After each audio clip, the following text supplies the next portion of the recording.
Hi everybody, my name is Noah, and today we are going to be setting up my August bullet journal spreads. The shadows are a little long, my hands are rather blue. Both of those things are due to the fact that I helped my girlfriend dye her hair today, and that took longer than expected. So yeah, here we are. Let's get started. This is a Archer and Olive bullet journal. It is the Plant-Based Bride collaboration collection from last year, so they're not available anymore, but there are several bullet journal options that are similar to this on their site, so I'll link to those. I have my cup of coffee, I have my pens. I will most likely be using the Graphic liners, which are these ones here. Yes, I know I have a bunch of pens I don't use, but I may end up using some watercolor and or brown craft paper, but I don't think that's the case. I think I will probably just stick with the pens. As far as theme, this bullet journal is themed around nature, given the cover and the colors. So anything that is not specifically associated with the month, as always, is Appalachian Trail themed, which is a trail that goes along the eastern part of the United States, north to south, almost the whole way. And I live in the area known as Appalachia, which, surprise, surprise, is where the Appalachian Trail is. So I thought that'd be a fun way to kind of connect to my environment around me and have a theme for spreads that didn't really have anything to do with the month to all be cohesive and somewhat similar. I have a full selection of videos where you can watch me set up these monthly spreads and all of that. The themes for this year have been mushrooms, fossils, footprints, bird's nest, wild edible plants, flowers, particularly this month it was rainbow order for Pride Month, and bodies of water. As you can see here, we will be also filling in this page today as well. This month is going to be insects, so I'm going to bring you down a little bit closer to me and we are going to get started. So for this section, we are going to be creating another spread to have all of my books that I read listed in. I am all caught up. I wrote in all of the books. I was listening to a whole big series of books, and it really just kind of got away from me because it would take me about a day to read one, and I'd move on to the next, and all of a sudden there were 12 different books I hadn't written down. So I finally got caught up, and I decided I needed a new spread. The quote I put at the top of this is, "Books are the plane and the train and the road. They are the destination and the journey. They're home." And that is a quote by Anna Quindlen. I did my usual spread where I include title, author, start date, end date, rating in the form of 1 to 5 stars, the format, and the notes. And then I included a tree line with a bunch of trees that all seem to be growing in the same direction. It must have been rather windy where they were on the Appalachian Trail. I used an art supply different to my normal for this. So what I used was a Pitt artist pen. I will have it linked down below, so if you're interested, you can check it out. I decided that I wanted to do this because I wanted some texture that was different.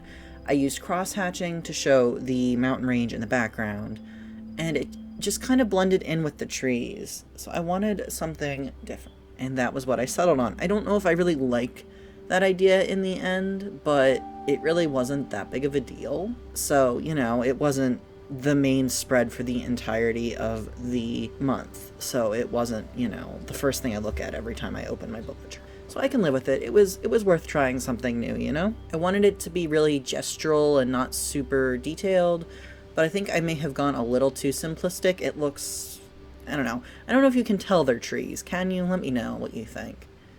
Obviously they're kind of like silhouettes of trees.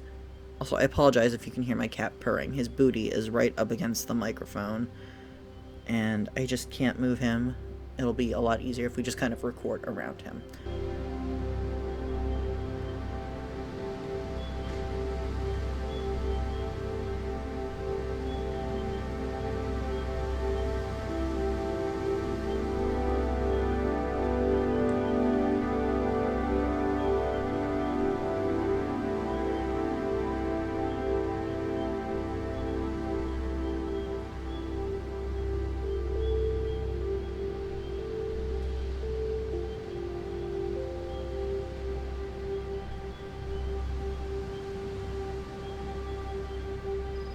So for the cover page for this month, we have a cicada and the quote that says, "Bugs are not going to inherit the earth. They own it now.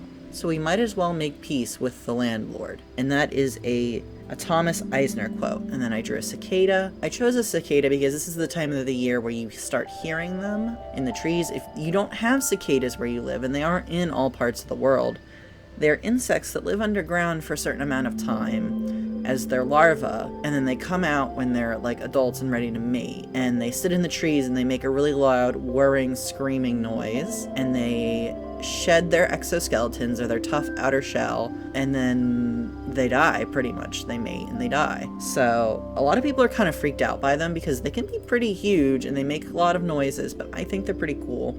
And I actually have a friend who's kind of not obsessed with cicadas, but they really enjoy cicadas, so it was fun to draw this, and it made me think of them the whole time I was drawing it. And the cicada that I drew is a brood X cicada. The broods are like the groups, almost like graduating classes of cicadas. They are given names based on the year they emerge, and the brood X cicada actually came out last year in the area where I live and in this part of the country, and it takes 17 years for these cicadas to come up above ground. So this is a Magicata septemdicim, and there are actually 3 different types of cicadas that comprise brood X, but I only wrote one of them down because I wasn't going to write down all 3 of the names. It was a bit much.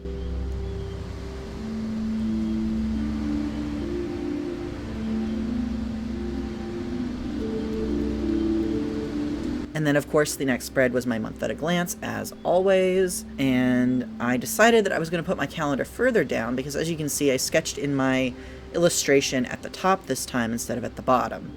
So basically what I do is I will draw in a monthly calendar, starts on Monday, as always, and each square will be 3-dot grid by 3-dot grid wide, and it'll be just enough room to make really basic notes. Like, you know, for example, I give this example all the time. If I have a doctor's appointment on the 11th, it'll say DR, 12 p.m. And then under notes, I'll write down, doctor's appointment, 12 p.m., where is it, what doctor, is it my appointment, is it my partner's appointment, that sort of thing. Are we getting blood work done, that sort of thing. The insect for this spread is the lightning bug, or firefly, as it's sometimes known. It depends on what part of the country you're in. And this one is a Pennsylvania lightning bug, and the scientific name is Photurus pennsylvanica. And I think lightning bugs are really cool, and I know a lot of people do too, just because they can light up, they can, cause luminescence in their body. And yeah, I actually learned a lot of really interesting things about insects while I was looking up insects native to Pennsylvania. Did you know that there are no earthworms native to Pennsylvania? And that is because about 10,000 years ago, there was a glacier on this continent. This continent was covered in ice in the Ice Age, and it killed off all the worms. So then not all of the earthworms, but most of the earthworms that you would see in the United States, Canada, Mexico, are European earthworms that were, unintentionally brought to this country. And they kind of have created an ecological niche for themselves because they've been here so long. But there are also more invasive Asian earthworms, they're called jumping worms, I think, that have recently started to show up. So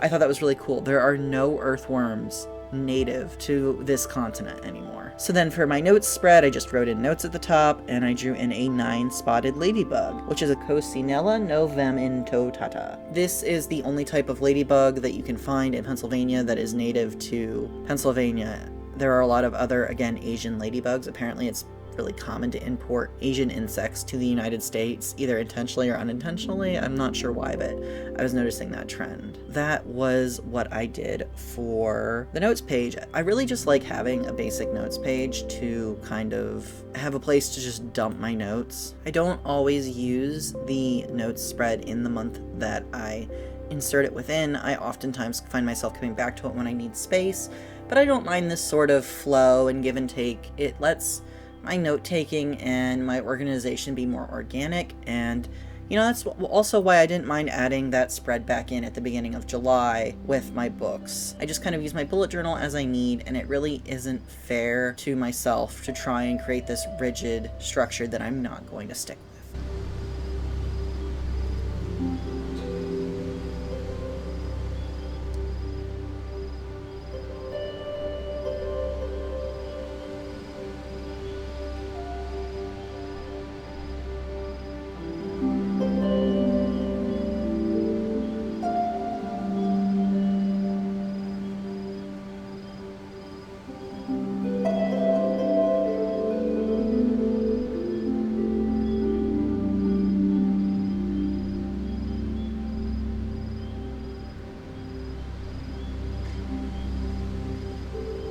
Okay, now we're on to the weekly spread. This is week 31, and it's August 1st through the 7th, and it's super satisfying that August starts on a Monday this year, especially since I set my calendars up on a Monday. I wrote the title in at the top, and then I started adding in the task list with every day for the week. This is a rolling weekly. It is the Plant-Based Brides rolling weekly, and yeah, you can check out her videos if you'd like to see how she does it. I basically have been using it all year for 31 weeks and have been very satisfied with it so far. So the bug I drew for the weekly spread, I only drew one just because it's a very complicated drawing and it took me a while. I drew something called an Eastern Dobson fly or a Helgramite, and let me tell you, these bugs used to terrify me as a kid. I was so concerned about finding them in the creek when we went swimming, and it really was a non-issue. I don't think I ever saw one that wasn't intended for fishing.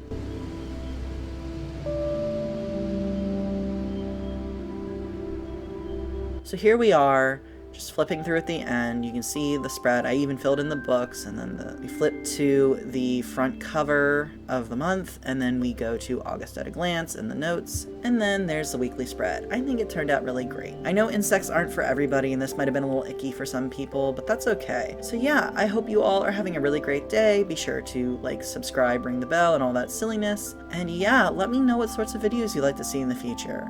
All right, everybody, bye!